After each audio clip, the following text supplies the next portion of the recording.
ত্বককে ভালো রাখার জন্য, নিজেকে ভালো রাখার জন্য ত্বকের স্বাভাবিক কি আসলে নিয়ম রয়েছে যেগুলো করলে আসলে ত্বক ভালো থাকবে? ত্বকের বডির লার্জেস্ট অর্গান আমরা বলি, হ্যাঁ। তো এইটার যত্নে অনেক সময় দেখা যায় আমরা খুবই উদাসীন থাকি এবং সেটা হচ্ছে ডিজিটাল মিডিয়ার কারণে হোক বা যাই হোক, এখন মানুষ কিছুটা সচেতন হচ্ছে। তো এখন যেটা হচ্ছে যে আমাদের বেসিক স্কিনের যে মেইনটেনেন্স বা হচ্ছে বেসিক যে যত্নগুলো, যেটা সবার করতেই হবে, এটা হচ্ছে বাধ্যতামূলক। আমি বলবো যে এইটুকু যত্ন আপনার করাই উচিত যদি আপনি চান আপনার স্কিন ভালো থাকুক। প্রথম জিনিস হচ্ছে ভালো একটা ক্লিনজার, আপনার স্কিন ক্লিন রাখতে হবে। আরেকটা হচ্ছে যে ময়শ্চারাইজার, ক্লিনজিংয়ের পরে একটা আপনাকে স্যুট করে আপনার স্কিন টাইপের উপরে, যেটা যদি ড্রাই স্কিন হয় একরকম, আপনার যদি অয়েলি স্কিন হয় একরকম, কম্বিনেশন হলে একরকম। ময়শ্চারাইজার আপনি আপনার মতো একটা ইউজ করবেন।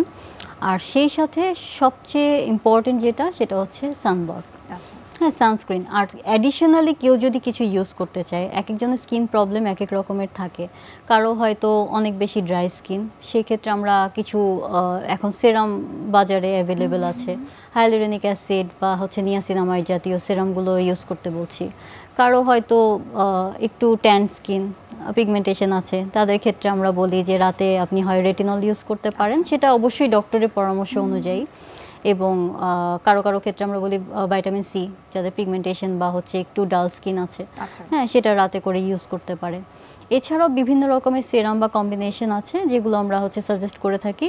সেটা ডিপেন্ড করে আপনার হচ্ছে ডিমান্ডের উপরে, যে আপনার স্কিন কি চাচ্ছে বা আপনার স্কিনে কি প্রবলেম আছে সেটার উপরে। টিনেজার যারা রয়েছে তারাও কিন্তু বর্তমানে অনেক বেশি সচেতন নিজেদের স্কিনের ব্যাপারে। তো টিনেজাররা কি আসলে সিরামটা ব্যবহার করতে পারবে কিনা, বা কত বছর বয়স থেকে সিরামটা আসলে ইউজ করা উচিত? আমরা কিন্তু ইউজুয়ালি টিনেজাররা যখন এসে বলে যে আমি ডক্টর, আমি এখন স্কিন কেয়ারের জন্য এটা করতে চাচ্ছি, ওটা করতে চাচ্ছি, আমরা কিন্তু ডিসকারেজ করি।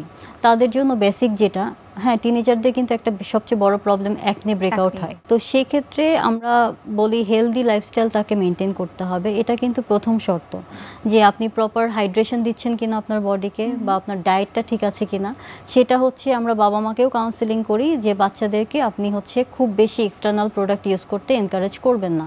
এখন অনলাইনের যুগে যেটা হয় যে কারো যদি কমপ্লেক্সন একটু ডার্ক হয়, সে কিন্তু তার ওই রং ফর্সাকারী ক্রিমগুলো দেখে দেখে সে ওগুলো অনলাইনে অর্ডার করছে। বর্তমানে এটা কিন্তু অনেক বেশি হচ্ছে, এটা একদম পুরো ভাইরাসের মতো ছড়িয়ে গেছে। তো এতে করে যেটা হচ্ছে, টিনেজার বাচ্চাগুলোর হঠাৎ করে অ্যাকনে ব্রেকআউট, যেটা হরমোনাল কারণেও হয়, অনেকে যাদের হরমোনাল কারণে হচ্ছে না তাদের কিন্তু এই রং ফর্সাকারী ক্রিমের কারণে হচ্ছে। যখনই স্টপ করছে অ্যাকনে ব্রেকআউট হচ্ছে।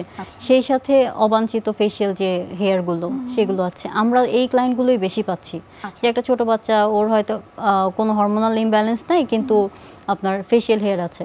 তো যখন আমরা হিস্ট্রি নিই তখন হচ্ছে তারা রিভিল করে যে তারা এই স্টেরয়েড ক্রিমগুলো ইউজ করেছে ব্রাইটনিংয়ের জন্য। তো সেই ক্ষেত্রে আমি বলবো এটা বাবা মারও একটু দেখা উচিত। আর বাচ্চারা তো বাচ্চাই, ওদেরকে একটু বোঝাতে হবে যে যেন এই ধরনের প্রোডাক্টে তারা না যায়।